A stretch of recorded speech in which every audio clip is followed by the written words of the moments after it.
ایک دعا تو وہ ہے جو ہم کرتے ہیں ہاتھ اٹھا کر اور مانگتے ہیں، پھر وہ دعا جو باجماعت ہوتی ہے، یہ تو ظاہری ایک دعا عمل ہے جو نظر آ گیا۔ اصل دعا وہ ہے تضرعا وخیفہ، وہ جو انسان دون الجہر من القول،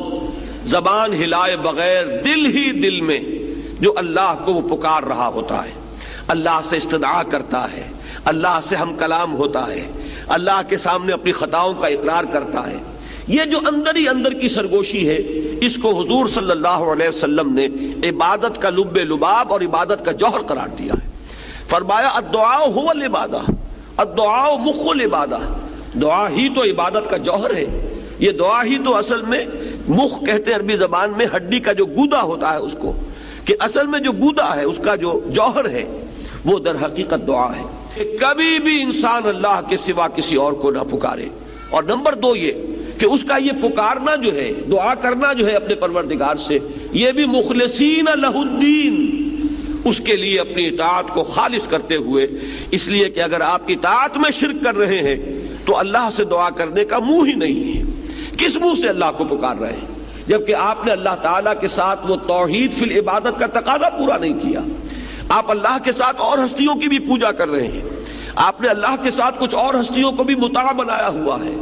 اور تو کیا آپ نے نفس کو مطاع بنایا ہوا ہے، آپ نے دولت کو محبوب بنایا ہوا ہے اللہ سے بڑھ کر، تو کیا منہ ہے آپ کا کہ آپ اللہ سے ہم کلام ہو؟ لہذا در حقیقت یہ اندر کی جو اصل دعا ہے یہ وہی شخص کر سکے گا، اور اسی کا دل لگے گا اس میں کہ جو اپنی جگہ پر یہ احساس رکھتا ہو کہ میں نے اللہ کی بندگی کی ہے خالصتاً، اسی کی بندگی تمام بندگیوں سے آزاد ہو کر، تبھی اللہ سے دعا انسان صحیح معنی میں کرتا ہے۔ فادعوا اللہ مخلصین لہ الدین، پس دعا کیا کرو اللہ سے، پکارا کرو اللہ کو، لیکن شرط اس کے ساتھ ہے مخلصین لہ الدین، اس کے لیے اپنی اطاعت کو خالص کرتے ہوئے۔ اگر یہ نہیں ہو سکتا، ایک شخص کی زندگی جو ہے وہ غفلت میں گزری ہے، جہالت میں گزری ہے، نادانی میں گزری ہے، اب وہ اللہ کو پکارنا چاہتا ہے تو پہلے عہد کرے کہ اللہ جو بھی خطائیں تھی وہ آپ فرما دے، جو بھی مجھ سے غلطیاں ہوئی، تیرے احکام جو میں نے توڑے، اب عہد کرتا ہوں کہ آئندہ کوئی تیرا حکم نہیں توڑوں گا۔ تو اب اللہ کو پکاریے، اللہ سے دعا کیجئے۔ اسی چیز کا نام ہے استغفار اور توبہ۔